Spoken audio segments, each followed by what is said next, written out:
श्री गणेशाय नमः, श्री सरस्वते नमः, श्री वेदपुरुषाय नमः.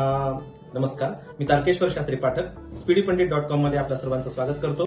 यंदा या नोव्हेंबर महिन्यामध्ये 24 तारखेपासून ते 29 तारखेपर्यंत आपण सर्व सनातनी लोक तुलसी विवाह संपन्न करणार आहोत. तर ह्या तुलसी विवाहाविषयी आज थोडीशी माहिती देण्यासाठी मी इथे आपल्या सर्वांसमोर सादर आहे. भगवती तुलसी आणि भगवान विष्णूंचं स्वरूप असणारे श्रीकृष्ण किंवा शाळीग्राम यांचा विवाह लावून देण्याची जी आदिकालापासून पद्धत आहे त्यालाच आपण तुलसी विवाह असं म्हणतो. हा तुलसी विवाह का केला जातो, याच्या पाठीमागे काय कारण आहे, तर हे संदर्भात आपल्याला काही स्पष्टीकरण सांगायचं असेल तर लिंग पुराण आणि भागवत पुराणामध्ये एक कथा येते. कथा आहे देवी वृंदेची. देवी वृंदा ही असुरराज हिरण्याक्ष यांची नात. असुरराज हिरण्याक्षचा मुलगा नेमी, तर ह्या कालनेमीची मुलगी ही वृंदा. ती अतिशय परम विष्णुभक्त होती. भगवान विष्णूचं तिने कायम भक्ती केलेली. हिचा विवाह जलंधर नावाच्या दैत्यासोबत झाला.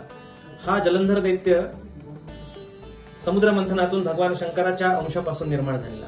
त्याने अतिशय तपश्चर्या करून ब्रह्मदेवाला प्रसन्न करून घेतलं आणि त्याच्या वरदानाने तो अतिशय उन्मत्त झाला. त्याने नंतर पुढे सगळ्या असुर सैन्याचा सेनापती झाला. त्याने देवतांवर आक्रमण केलं आणि स्वर्ग आणि तिन्ही लोक जिंकून घेण्याकरता खूप मोठी लढाई सुरू केली. तर ह्या लढाईमध्ये भगवान शंकरांचं आणि जलंधर दैत्याचं प्रचंड मोठं युद्ध झालं. पण काही केल्या जलंधर दैत्याची हार होईना. त्याची हार न होण्याच्या पाठीमागे ह्या वृंदेच्या पातिव्रत्याचा फार मोठा भाग होता. तिने जलंधरासाठी एक अनुष्ठानाचा आरंभ केला होता की जोवर माझा पती युद्धातून जिंकून येणार नाही तोवर मी या अनुष्ठानातून उठणार नाही, अशी तिने प्रतिज्ञा केलेली होती. त्यामुळे काही केलं तर तो हारेना. मग सगळे देवता भगवान विष्णूंना शरण गेले. त्यांनी विष्णूंना प्रार्थना केली की आपल्या आशीर्वादामुळे हा जलंधर दैत्य काही भगवान शंकरासोबत हरत नाहीये, तर आपण काहीतरी करा. त्यावेळेला भगवान विष्णूंनी देवांची बाजू समजून घेतली आणि ते वृंदेच्या दारात गेले. त्यांनी जलंधर दैत्याचंच रूप धारण केलं आणि त्यांना पाहिल्याच्या नंतर वृंदा आपलं अनुष्ठान सोडून बाहेर आली आणि तिचा व्रतभंग झाला. जसा तिचा व्रतभंग झाला तसा ह्या जलंधर दैत्याची शक्ती युद्धामध्ये कमी पडली आणि भगवान शंकरांनी त्याचा वध केला. भगवान शंकरांनी त्याचं शीर कापलं. त्याचं शीर घेऊन जलंधराचे सैनिक आपल्या घरी परत आले. पण त्यावेळेला वृंदा पाहते की इकडे सैनिकांच्या हातात आपल्या पतीचं शीर आहे आणि समोर आपल्या पतीसारखा दिसणारा एक व्यक्ती दुसरा उभा आहे. तिला काही प्रकार लक्षात आला नाही. जेव्हा तिला लक्षात आलं की भगवान विष्णूंनीच जलंधराचं रूप घेऊन आपल्याला हा धोका दिलेला आहे, तेव्हा ती अतिशय क्रोधसंतप्त झाली आणि त्यांनी भगवान विष्णूला शाप दिला की तुमचं दगडात रूपांतर होईल. आणि त्याच क्षणी भगवान विष्णू हे एका शिळेमध्ये परिवर्तित झालं, ज्याला आपण आज शाळीग्रामाची शिळा असं म्हणतो. सगळे देव घाबरून गेले की जर भगवान विष्णू नाही राहिले तर जगाचं पालन कोण करणार, कारण जगाचे पालन करता कमी पडली आणि भगवान शंकरांनी त्याचा वध केला. भगवान शंकरांनी त्याचं शीर कापलं. त्याचं शीर घेऊन जलंधराचे सैनिक आपल्या घरी परत आले. पण त्यावेळेला वृंदा पाहते की इकडे सैनिकांच्या हातात आपल्या पतीचं शीर आहे आणि समोर आपल्या पतीसारखा दिसणारा एक व्यक्ती दुसरा उभा आहे. तिला काही प्रकार लक्षात आला नाही. जेव्हा तिला लक्षात आलं की भगवान विष्णूंनीच जलंधराचं रूप घेऊन आपल्याला हा धोका दिलेला आहे, तेव्हा ती अतिशय क्रोधसंतप्त झाली आणि त्यांनी भगवान विष्णूला शाप दिला की तुमचं दगडात रूपांतर होईल.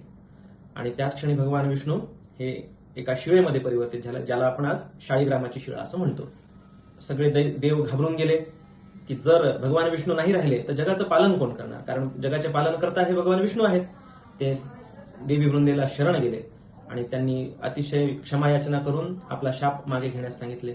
त्यावेळेला वृंदेने आपला शाप तर परत घेतला, परंतु तेव्हापासून आपण भगवान विष्णूंची शाळीग्रामाच्या स्वरूपात पूजा देखील करायला सुरुवात करू लागलो. अशी ही शाळीग्रामाची कथा सोबत ही देवी वृंदेची कथा.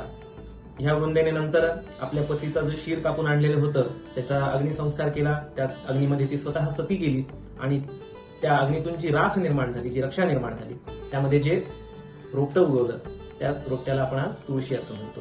तर ही जी तुळशी आहे ही एका विष्णुभक्त वृंदेचं स्वरूप आहे.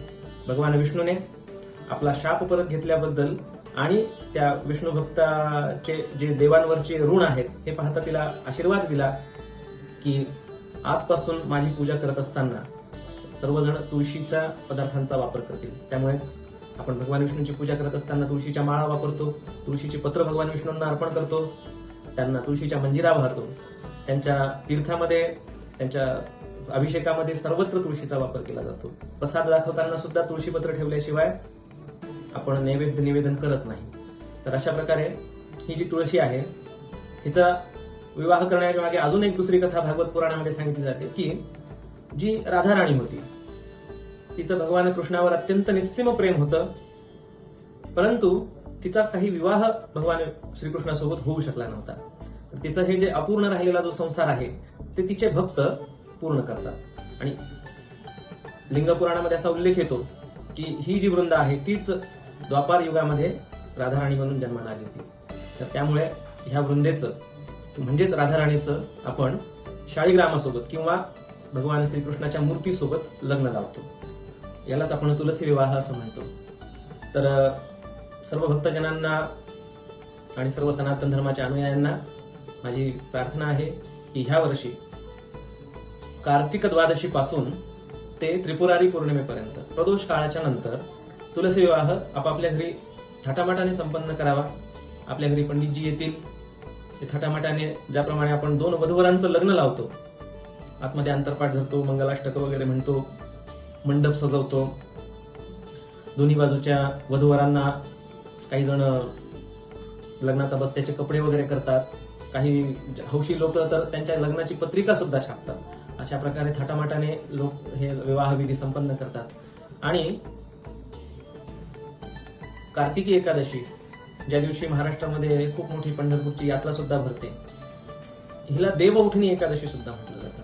कारण देव या दिवशी झोपेतून उठतात आणि सर्व चातुर्मासाची वगैरे व्रताची समाप्ती होते.